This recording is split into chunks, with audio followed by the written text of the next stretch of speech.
2025 ഈ സ്വർണ്ണപ്പാളി അഥവാ ഈ ചെമ്പുപാളി എന്ന് ദേവസ്വം ബോർഡിൻ്റെ മഹസറിൽ കാണുന്ന പാളിയിൽ സ്വർണം പൊതിയാൻ കൊണ്ടുപോയതുമായി ബന്ധപ്പെട്ട് വലിയ രീതിയിലുള്ള പരാതിയോ പരിഭവമോ ഇപ്പോഴില്ല. അത് ആദ്യം മനസ്സിലാക്കണം. 2025 എങ്ങനെയാണ് ഈ ചെമ്പുപാളി കൊണ്ടുപോയത്? 2025 കൃത്യമായ മാനുവൽ പ്രകാരമാണ് ഈ ചെമ്പുപാളികൾ ഇവിടെ നിന്നും ഉണ്ണികൃഷ്ണൻ പോറ്റിയുടെ കയ്യിലല്ല കൊടുത്തുവിട്ടിരിക്കുന്നതെന്ന് പ്രത്യേകം ശ്രദ്ധിക്കുക. അതിനു മുൻപ് തന്നെ ഈ സ്പോൺസർമാരെ കുറിച്ച് ചില സംശയങ്ങൾ ദേവസ്വം ബോർഡിന് ഉണ്ടായിരുന്നുവെന്നാണ് ഞാൻ മനസ്സിലാക്കുന്നത്. ഇവിടെ അങ്ങനെ സംശയം തോന്നിയ ദേവസ്വം ബോർഡ് 2025 ഈ സ്പോൺസർ കോർഡിനേറ്റർമാരുടെ തട്ടിപ്പുകൾ നിയന്ത്രിക്കാൻ വേണ്ടിയാണ് സ്പോൺസർ കോർഡിനേറ്റർ എന്ന തസ്തിക അവിടെ ഔദ്യോഗികമായി തന്നെ ഒരു PR ഏൽപ്പിക്കുന്നത്. അങ്ങനെ വരുന്ന സാഹചര്യത്തിലാണ് ആഗോള അയ്യപ്പ സംഗമത്തിലേക്ക് ഉണ്ണികൃഷ്ണൻ പോറ്റിക്ക് ക്ഷണമില്ലായിരുന്നു എന്നത് പ്രത്യേകം ശ്രദ്ധിക്കണം. ഈ ആഗോള അയ്യപ്പ സംഗമത്തിൽ ഈ സർക്കാരിനോ അതല്ലെങ്കിൽ ദേവസ്വം ബോർഡിനോ ഉണ്ണികൃഷ്ണൻ പോറ്റിയെ ആഗോള അയ്യപ്പ സംഗമത്തിലേക്ക് ക്ഷണിക്കണമെന്ന് താല്പര്യമുണ്ടായിരുന്നെങ്കിൽ, അല്ലെ ഉണ്ണികൃഷ്ണൻ പോറ്റിക്ക് ഈ ദേവസ്വം ബോർഡിൽ എന്തെങ്കിലും തരത്തിലുള്ള സ്വാധീനം ഉണ്ടായിരുന്നുവെങ്കിൽ ആഗോള അയ്യപ്പ സംഗമത്തിൽ ക്ഷണിക്കുമല്ലോ. കാര്യം അത് സ്പോൺസർമാരുടെ കൂടി സംഗമമല്ലേ. തിരുവിതാംകൂറിലെ ശ്രീകോവിലിലെ നടയടക്കം, ശ്രീകോവിലിലെ പാളിയടക്കം, ശ്രീകോവിലിലെ ദ്വാരപാലക ശില്പത്തിൻ്റെ പാളിയടക്കം സ്വർണം പൂശുന്നതിന് സ്പോൺസർ ചെയ്ത ഉണ്ണികൃഷ്ണൻ പോറ്റിയെ എന്തുകൊണ്ടാണ് ആഗോള അയ്യപ്പ സംഗമത്തിൽ നിന്ന് തിരുവിതാംകൂർ ദേവസ്വം ബോർഡ് മാറ്റി നിർത്തിയത്? അതിൻ്റെ കാരണം ഈ സ്പോൺസറെ കുറിച്ച് ചില സംശയങ്ങൾ ഉണ്ടായിരുന്നു എന്നുള്ളത് തന്നെയാണ് ഞാൻ മനസ്സിലാക്കുന്നത്. അതല്ലെങ്കിൽ ഉണ്ണികൃഷ്ണൻ പോറ്റിയെ ക്ഷണിക്കുന്നത് സ്വാഭാവികമാണ്. ഈ വിവാദമുണ്ടാവുന്ന സമയത്ത് തന്നെ ക്ഷണിക്കാൻ സാധ്യതയില്ലെന്ന് കൂടി മനസ്സിലാക്കിയിട്ടാണ് ഉണ്ണികൃഷ്ണൻ പോറ്റി നമുക്കടക്കം വന്ന് തെളിയതിരുന്നത്. അവിടെയാണ് ഉണ്ണികൃഷ്ണൻ പോറ്റി തിരുവിതാംകൂർ ദേവസ്വം ബോർഡിനെ കുരുക്കാനുള്ള ഒരു വാദം മുന്നോട്ട് വയ്ക്കുന്നത്. തൻ്റെ വീട്ടിൽ പീഠമിരിക്കെ ആ പീഠം കാണാനില്ല എന്ന് പറഞ്ഞ് തിരുവിതാംകൂർ ദേവസ്വം ബോർഡിനെയും ആഗോള അയ്യപ്പ സംഗമത്തെയും വിഷമവൃത്തത്തിലാക്കാൻ ശ്രമിച്ചു ഈ ഉണ്ണികൃഷ്ണൻ പോറ്റി. ആ ഉണ്ണികൃഷ്ണൻ പോറ്റിയെ ഒരു കാരണവശാലും 2025 ദേവസ്വം ബോർഡ് വിശ്വസിച്ചിരുന്നില്ലെന്നാണ് ഞാൻ മനസ്സിലാക്കുന്നത്. PS പ്രശാന്ത് അടക്കമുള്ളവർ.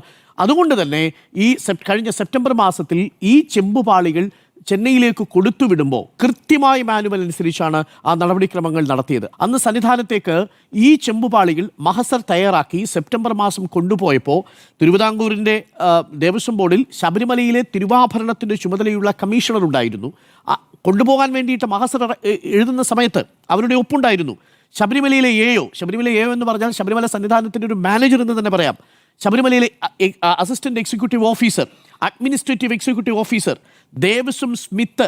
ആ ദേവസ്വം സ്മിത്തിൻ്റെ സാന്നിധ്യത്തിലാണ് വിജിലൻസ് പോലീസിൻ്റെ സബ് ഇൻസ്പെക്ടർ, ദേവസ്വം വിജിലൻസിലെ 2 പോലീസ് ഉദ്യോഗസ്ഥർ, 2 ദേവസ്വം ഗാർഡുമാർ, ഇതുകൂടാതെ സ്പോൺസറുടെ പ്രതിനിധി.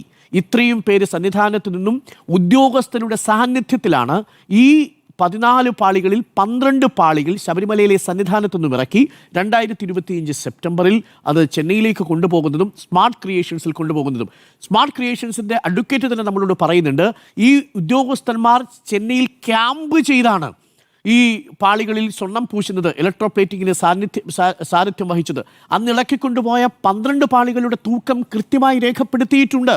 എത്രയാണ് കൃത്യമായി രേഖപ്പെടുത്തിയിരിക്കുന്നത്? 282 ഗ്രാമാണ് ആ 12 പാളികളിൽ ഉണ്ടായിരുന്നത്. 14 പാളികളിൽ 397. 2 പാളികൾ കൊണ്ടുപോയില്ല, 12 പാളികൾ കൊണ്ടുപോയി. ആ 12 പാളികൾ അവിടെ കൊണ്ടുപോയി പരിശോധിക്കുമ്പോൾ അവിടെ 10 ഗ്രാമിൻ്റെ കുറവ് കണ്ടെത്തുകയും 10 ഗ്രാം അഡീഷണലായിട്ട് ചേർക്കുകയും ചെയ്യുന്നു. ഉണ്ണികൃഷ്ണൻ പോറ്റിയുടെ കയ്യിൽ കൊടുത്തുവിടാൻ എന്തുകൊണ്ടാണ് ദേവസ്വം ബോർഡ് തീരുമാനിക്കാതിരുന്നത്? മാനുവൽ അനുസരിച്ച് ഇത്രയും ഉദ്യോഗസ്ഥരുടെ സാന്നിധ്യത്തിൽ ഈ ഉദ്യോഗസ്ഥന്മാരുടെ ഒപ്പമാണ് ഈ ദേവസ്വം ബോർഡിൻ്റെ പ്രതിനിധികൾ ചെന്നൈയിലെ കമ്പനിയിലേക്ക് കൊണ്ടുപോകുന്നത്. അവിടെ ഉദ്യോഗസ്ഥർ താമസിച്ചു. ഉണ്ണികൃഷ്ണൻ പോറ്റിയുടെ കയ്യിൽ കൊടുത്തു വിട്ടിട്ടില്ല. ഇത്തവണ പോയപ്പോൾ ഒരിടത്തും തിരിച്ചു കൊണ്ടുപോകാൻ ഉണ്ണികൃഷ്ണൻ പോറ്റിക്ക് പറ്റിയിട്ടില്ല.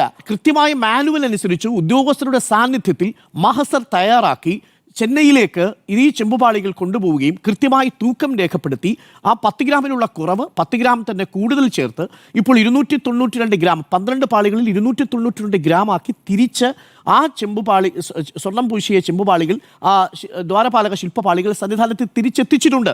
ഇപ്പോൾ 397 ഗ്രാം ആയിരുന്ന ദ്വാരപാലക ശില്പപാളികളുടെ സ്വർണത്തിൻ്റെ അളവ് 407 ഗ്രാമാണ്. 10 ഗ്രാം കൂടുതലുണ്ട്. ഈ വസ്തുത നമ്മൾ മനസ്സിലാക്കി തന്നെ മുന്നോട്ട് പോകണം. അങ്ങനെ വരുമ്പോൾ എന്തുകൊണ്ടാണ് ഈ തിരുവിതാംകൂർ ദേവസ്വം ബോർഡ് പ്രസിഡന്റ് രാജിവെക്കണം എന്ന ആവശ്യം ഉയരുന്നത്? എന്താണ് അതിൻ്റെ രാഷ്ട്രീയ സാങ്കത്യം? മാനുവൽ അനുസരിച്ച് കൊണ്ടുപോയതുണ്ടോ? ഉണ്ണികൃഷ്ണൻ പോറ്റി ആഗോള സംഗമത്തിൽ വിളിക്കാഞ്ഞതോ? ഉണ്ണികൃഷ്ണൻ പോറ്റിയുടെ കയ്യിൽ കൊടുത്തുവിടാഞ്ഞതാണോ ഈ തിരുവിതാംകൂർ ദേവസ്വം ബോർഡ് പ്രസിഡന്റും തിരുവിതാംകൂർ ദേവസ്വം ബോർഡ് പ്രസിഡന്റിനെ നിയന്ത്രിച്ച് നിർത്തുന്ന സർക്കാരിൻ്റെ ഭാഗമായ ദേവസ്വം മന്ത്രിയും ചെയ്ത കുറ്റം?